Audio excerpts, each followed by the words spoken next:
મિત્રો, આપ જોઈ રહ્યા છો વાયન ન્યૂઝ. હવે જોઈએ અગત્યના સમાચાર. ઉટઘરી ગામની સસ્તા અનાજની દુકાનમાં ચાલતી ગેરરીતિ.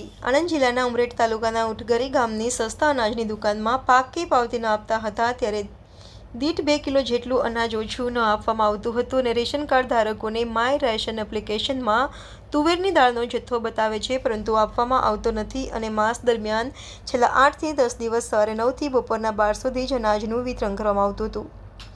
ઉમરેઠ મામલતદાર સાહેબને મૌખિક રજૂઆત કરવામાં આવી હતી કે ઉમરેઠ તાલુકાના લીંગડા, દાગજીપુરા, કાકણપુર, ઉટઘરી દુકાનમાં પાકી પાવતી આપતા નથી, ત્યારે સાહેબે કહ્યું હતું કે કયા દુકાનવાળા પાકી પાવતી નથી આપતા, હજી હું પૂરેપૂરા દુકાનવાળાને ઓળખતો પણ નથી.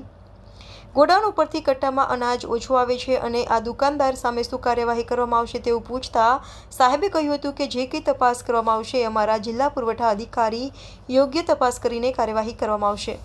હવે જોવાનું એ રહ્યું કે ગોડાઉન મેનેજર અને આ દુકાનદાર સામે યોગ્ય કાર્યવાહી કરવામાં આવશે કે કેમ, એ જોવાનું રહ્યું. રિપોર્ટર ભારતસિંહ ચૌહાણ, વાયન ન્યૂઝ, ઉમરેઠ. આજે 8 મહિના પછી મને રજૂઆત કરવા આવ્યા છો આપ. ઓલરેડી અમારા નાયબ મામલતદાર પુરવઠાએ તપાસ કરીને રિપોર્ટ કરી દીધો છે, એટલે ટૂંક સમયમાં એ ડીએસઓ સાહેબ દ્વારા યોગ્ય પગલાં લેવાશે. બરાબર?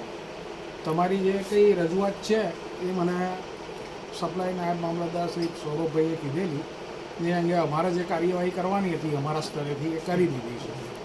એ દાળ ત્યાંથી ગોડાઉનમાંથી નથી ફળવાઈ, એટલે એના 50% જ જથ્થો ફળવાયો.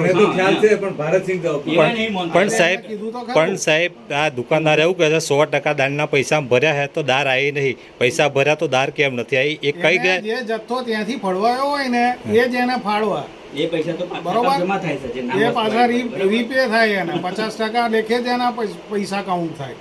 તો અત્યાર સુધી આપણે રજૂઆત કરી હતી તે ઘડી કે આ દુકાન કરેલી 2 મહિના પહેલા આપણે 3 મહિના પહેલા રજૂઆત કરી હતી. તપાસણી કરેલી જ ને, તમે હતા જ ને, તો પાછળ રહીને મૂવી ઉતારતા હતા એવું મારા નાયબ મામલતદારે કીધેલું. છુપાઈ છુપાઈ ઉતારતા હતા. બરોબર. Subscribe now and press the bell icon. Never miss an update.